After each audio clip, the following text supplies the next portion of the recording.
Greetings, Starfighters. It is September. Thank goodness, because it means that summer is almost over. I have survived another one. Although, thanks to climate change, the odds of that get a little less and less every year. But on a happier note, the current season is almost over, too. Our next movie, for the penultimate regular episode of the season, emphasize regular because I don't count the season wrap-up as a regular episode, yada yada, Terror Creatures from the Grave. Not sure what this is. This sounds like it's going to be more of a zombie movie than a vampire movie, but zombies and vampires are both undead, so before I've even watched it, this movie already has one up on Witch's Mountain. So, we'll do this. Next episode, I got 2 versions of the bat, then the wrap-up, and then I'm going to need to take a decent-sized break because holy shit, was getting a 20-movie set a horrible mistake. Alright, let's get into this. Plot summary, courtesy of Letterboxd. An attorney arrives at a castle to settle the estate of its recently deceased owner. The owner's wife and daughter reveal that he was someone who was able to summon the souls of ancient plague victims, and, in fact, his spirit was roaming the castle at that very moment. Soon, occupants of the castle begin to die off in gruesome, violent ways. That's not a wholly accurate summary, but yeah, close enough. First off, let me go ahead and point out that Barbara Steele, who was in Nightmare Castle earlier this season, is in this movie too. However, this does not mean I've gotten better about faces. I simply recognized her name when I went to log this movie on my Letterboxd account. We open on a panicked man leaving an empty restaurant and going to retrieve his horse in a panic. Fuck me, I actually wrote it that way? Oh my god. Anyway, he does this after seeing a mysterious hand on a glass door. However, something spooks the horse and the man gets trampled to death. Ironic, isn't it? Wait. Is it ironic? I never know anymore. Damn you, Alanis. This is the pre-credit sequence, and so far, gotta say, the movie's off to a good start. Conveys the mood with just score and body language. Not a single line of dialogue is spoken here. Granted, there were scenes with no dialogue in the last movie as well, but those scenes didn't have much of anything else going on either, hence why those sucked and this doesn't. Anyway, during the credits, we learned that this movie was inspired by Edgar Allan Poe.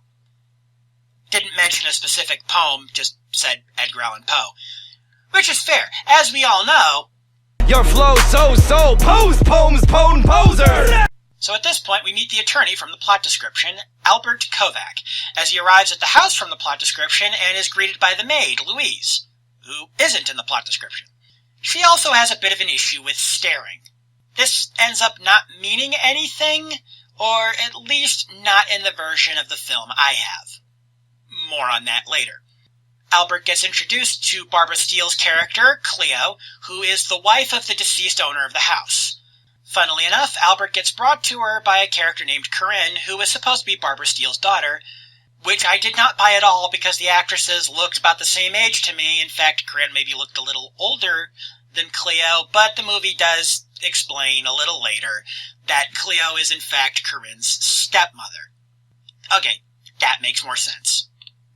During this scene, we also get the first hint, well, outside of the thing with the horse, that things are not right around here. The letter that the lawyer, Albert, received was somehow sent after the man it's supposed to be from had died. This confuses his widow, as it at least appears to be his handwriting, and the letter had his family seal on it, even though the seal had been buried with him. The weather had started to pick up at this point, so Cleo insists that Albert stay the night. This brings us to the dinner scene, and, sad to say, a bit of a knock against the movie. Barbara Steele is just not as good in this as she was in Nightmare Castle. Now, this is a dubbed film, so one might be inclined to think I'm blaming Steele for the dub actress's poor delivery, and, okay, that's part of it, but dub actresses can't be blamed for facial expressions. Steele in this scene just looks... I'm not sure how to put it. Bored? Stoned? Both? Luckily that doesn't last too long, and we managed to get a second expression out of Cleo. It shows up when she and Corinne start arguing. It turns out that the man whose house this was, Geronimus Hauff, yes, that is actually his name, was a man of science, but also a spiritualist. And while Corinne and the locals are convinced something supernatural is happening around the house, Cleo dismisses it all as nonsense. I appear to have not written a good segue to the next bit, so, okay, before I get into the next bit, I'll just point out, Nightmare Castle and Terror Creatures from the Grave came out the same year. Anyway, Albert tries to call his office, but something goes wrong and the operator can't hear him. The weather outside is getting worse. The tiny ship was tossed. Sorry, couldn't resist. But we all know what kind of movie this is. The weather isn't the reason. Or the main reason, anyway. At this point, the house's manservant comes in with candles. Albert refers to him as a strange creature with such a faraway look. While he's still in the room, I might add. Very rude, Albert. Later, as the manservant leaves the room, Albert says, I get the sense he doesn't like me. Maybe because you keep talking about him like he isn't in the room, jackass? Oh, and the manservant, who we actually find out like a minute later, is the gardener. His name is Kurt. Corinne, while talking about Kurt, mentions that the house was built on the ruins of a hospital where a lot of plague victims had been brought to during the 15th century. It's still nothing about vampires at this point, but we're only about 12 and a half minutes in, so there's time. Oh, and suddenly narration. Now, you may be thinking, perhaps Albert was just narrating about Kurt. Well, you may be right. I may be crazy, but it just may be a lunatic you're looking for.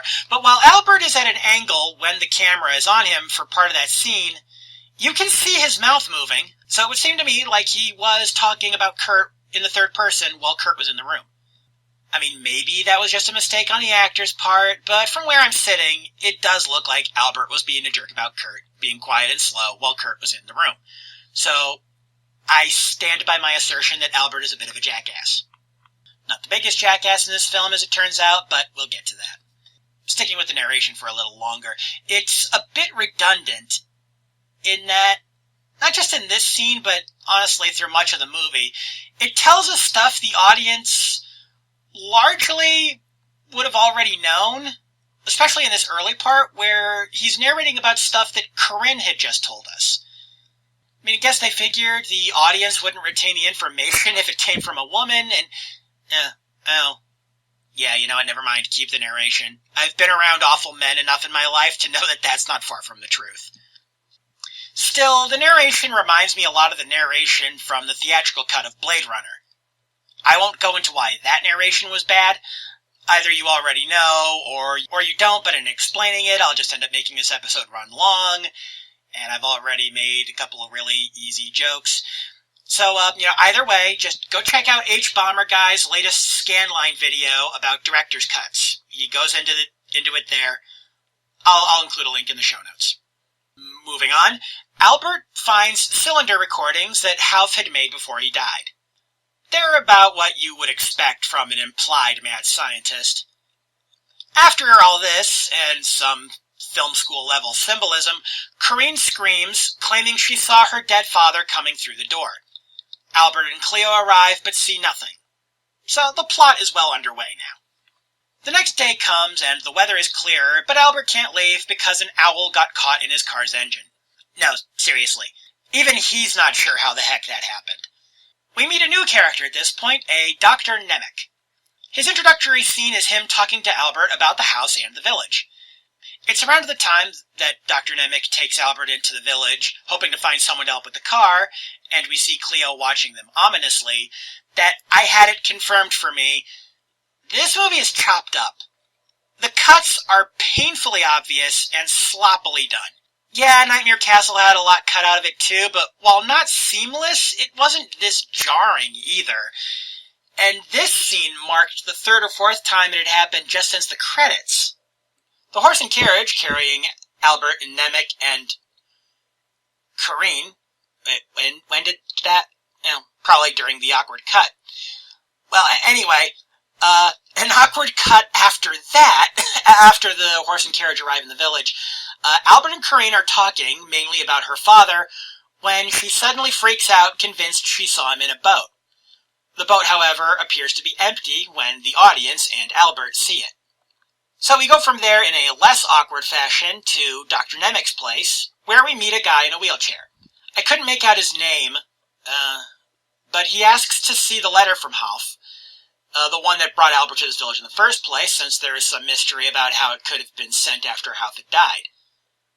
At no point do any of the logical explanations you probably all came up with at home get mentioned. Just putting that out there. Wheelchair Guy had an older letter of Hauff's, and wouldn't you know it, the seals match. Albert mentions the authorities. I'm guessing that in one of the haphazardly cut scenes he brought up the possibility of Hauff faking his death. Wheelchair Guy, though, is convinced some evil shit's about to go down, and he frantically tells Corinne to get out of the village as soon as possible. Also, I think his name is Timmel, but Dr. Nemec isn't speaking clearly enough for me to be 100% sure about that. Or maybe it's Stinnel, because that's what it sounded like Corinne called him as she was leaving. Man, I really wish these Mill Creek sets came with closed captioning. At this point, we start getting introduced to a few more people around the village, so I think I'm going to tap out of mentioning every single one we meet, as most of them will probably be dead before the movie's over. In fact, one of them is dead already, the pharmacist/mayor of the village. Skipping on a bit, only stopping to point out another scene of Cleo acting suspicious while she has her own stepdaughter wash her back in the bathtub. Insert your own joke here. And after learning a little more of Cleo's background that I won't go into in order to try and keep this episode short, we get a very blurry scene, I'm assuming that's the fault of the film transfer and isn't the movie's problem, where we learn that there were 5 people present when Hauff died in his accident. And 3 of them are dead now too, with the 1-year anniversary of Hauff's death being the next day. Oh, and the mayor was the 3rd of them to go. Naturally, Albert does not buy that this is a coincidence. And then the sound goes to shit. It appears to be an issue with the film transfer, not the disc. It doesn't last too long, but it is still annoying. Also annoying is the more needless narration that follows this, but the negative of that is cancelled out by the positive of an actual honest-to-goodness transition shot as opposed to an awkward cut. This is followed by a child singing by a well who suddenly vanishes when Albert goes outside to talk to them. Not sure what bearing, if any, this will have on the plot, but the scene was very nicely done, so I wanted to point it out regardless. The song was nice too, even with the less than stellar sound quality that sadly is pretty standard for this set. After this, the wheelchair guy dies. Though not by ghost as you might expect. Realizing that Hauff's coming for him, he decides to go out on his own terms, taking a sword off his wall, lodging the handle into a piece of furniture, and basically doing seppuku. The scene's nicely done, relying on shadow and camera angles not seen prior to this point in the movie. This is one of those moments where I wish I didn't only use static images for this show, but on the other hand, just having the names of these movies in my titles puts me at risk of the copyright bots flagging me, and my fair use claims are admittedly thin, though I think if I had a decent lawyer, I'm getting sidetracked. The scene does drag a little bit, I'll admit, but nowhere near as much as the dragging scenes in the last movie, so I'll let it slide. But we do see the hand from the opening of the movie again at the end of this sequence, which means that the guy killed by his own horse was one of the other people who saw Hauff's accident. I call it that, though we probably all know by now that he was murdered, probably for his interests in the occult. And then the sound fucks up again. Ugh. It really takes me out of the movie when it does this. Back into the movie, the alleged grave of Hauff is opened up, and shock of shocks, it is empty. And everyone gasps right away. Except for Cleo. She gasps, sure, but it's a full second or more after everyone else's. Earlier in the film, she'd implied that she hated her husband. However, I'm wondering if maybe that was a ruse and she's been helping the ghoul all along? I call him a ghoul because of how his hand, the only part of him we've seen so far, well, I'm assuming it's his hand at this point, has looked. First on the glass door in the opening, and on Wheelchair Guy's back after he'd killed himself. Anyway, we learn the identity of the 5th witness to Hauff's quote-unquote accident, the lawyer whose firm Albert works for, and the man who'd been the intended recipient of the letter from earlier. And that man has arrived in town and is at the house where he hears Hoff's voice. Dun dun dun. Sorry, couldn't resist. Also, we see an unghoulish hand wearing the ring with Hoff's seal on it. I figured him for a goner at this point, the lawyer, but Albert and Dr. Nemec arrive at the house and the lawyer, named Morgan, is alive but woozy and terrified. Last name Morgan, not to be confused with the editor of this show. The maid Louise re-enters the picture briefly, just in time to leave the house, and we see Corinne again too, clearly not handling everything very well. The movie had implied she was close to her father, so you can't really blame her, and of course she and Albert are in love now. Ugh. Gotta love those fries. Oh, that's a Blockbuster Buster reference. Fry, F-R-I, short for forced romantic interest. This is probably the weakest part of the movie up to this point, so I'm just going to gloss over it. We learn that Cleo and Morgan were having an affair.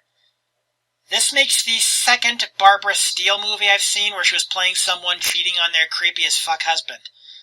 Typecasting much? But Morgan here decides to pick that time to try and pick up the affair where he left off. After seeing that Hoff is alive, or at least undead, and kicking, and having come for him once already. You know, I'm not going to feel too bad when this guy gets it. He is clearly too stupid to live. Granted, she goes along with it, so she ain't too bright either. And then, a twist. We see Kurt the gardener re-enter the picture carrying a body. Hoff's body. And he speaks to the body, calling it master, as he removes the ring we saw from earlier. The plot thickens again. As Kurt exposits to Hoff's dead body, we learn that in fact the ones, yes, ones, responsible for the killings in the village are what the movie called plague spreaders. In the 15th century, when the house was a hospital, there were people who were accused of spreading the plague deliberately. Before being hanged and buried in unmarked graves, their hands were chopped off. I had not mentioned that earlier because honestly I hadn't realized that deal would be important later, but here we are. Kurt tells Hoff's corpse he plans to break his silence in order to warn Corinne so she can get away before the hour of when Hoff had died the year before, when things will apparently get really bad. Because they were going so swimmingly well up to now. And by bad, turns out bad means gross in this case, as literally the next scene has Kurt appearing upstairs, in front of Albert, Corinne, and Dr. Nemec, his face covered in oozing sores. A very nicely done practical effect, I might add, especially for 1965. Before he succumbs to the plague, which is what Dr. Nemec says he has, and I say just roll with it, Kurt confirms what we all suspected. The people who've been killed up to this point, along with the lawyer Morgan and Cleo, killed Hoff. Or Hauff. Sorry, I've been using both interchangeably. This is followed by probably my favorite scene in the movie. Okay, so the clocks all start going off at once, the camera zooming in on each one as they start. Then it alternates between doors closing themselves and candles blowing out. So it goes like door, candles, Then a collection of mummified hands in a glass case, it makes sense in context, start moving. This is really well done, and that's even before a heart in a jar starts beating on its own and the unmarked graves of the plague spreaders start to open. And then, Hauff's voice booms through the house. Oh yeah, shit has just gotten real. Cleo is the first of the people now trapped in the house to go. She tries to escape, but when she opens one of the doors, something blurry crosses the frame, and now there are sores on her face, similar, though less severe than the ones that killed Kurt. She dies faster, though. I'm guessing the actress didn't want to put up with that much makeup. Morgan goes next, his death done in a POV shot from one of the plague spreaders. This, sad to say, is not as effective as I think it could have been. So, hey, remember the nice song I mentioned earlier? Guess what? It was a clue. As in, what they would need to survive the plague spreaders. The lyrics referred to pure water and how it would save you. Albert remembers those lyrics after seeing a painting on one of the many clocks in the house. The three leave the house but get separated as Albert... I'm not sure what the hell he's trying to do in this scene, but it looks ridiculous. And Dr. Nemec gets taken out by one of the plague spreaders, leaving Corinne alone. Albert is nearly a goner himself after trying to get to a nearby fountain, only to find it drying up. This is what's known in storytelling as the all is lost moment. But then, the rain starts. And that's how the movie ends. Yeah, really. A bit anticlimactic, I admit, but yeah, I've seen worse. Random thoughts I had while watching the movie. That scene about Cleo's background that I skipped over, since it was more about character development than the plot, is actually pretty good. Just want to put that out there. I kind of wish we'd had a better look at the plague spreaders, but maybe the filmmakers just weren't confident in the makeup effects. I can respect that if that's the case. Final verdict. This is not the first movie in this set to have had more than a few minutes worth of its original runtime chopped out, but by far it's the one where the cuts are the most obvious, with the possible exception of Atom Age Vampire, but it's been long enough since I watched that one, I can't say that with certainty. Based on what I did see, though, I think I'm going to rank it pretty high up in the season wrap-up. But with an asterisk. Both this and Nightmare Castle were definitely underserved by the choppy post-release editing jobs done on them to fit them on the Mill Creek discs. But Nightmare Castle's edits were a lot cleaner and didn't cause as many continuity snarls. So, Terror Creatures from the Grave, top 10 for sure, but probably not top 5. Oh, right, Vampire Connection. Well, like I said in the intro, vampires and zombies, which the plague spreaders sort of were, and also ghosts, which is another thing this movie has in common with Nightmare Castle, the whole zombie ghost hybrid thing. All that stuff falls under the umbrella term undead. Yeah, that's about it, though. The vampire connection here is pretty flimsy. But we're almost to the end of this season. Just 2 more movies, but only 1 more episode, as one of those movies is a remake of the other one.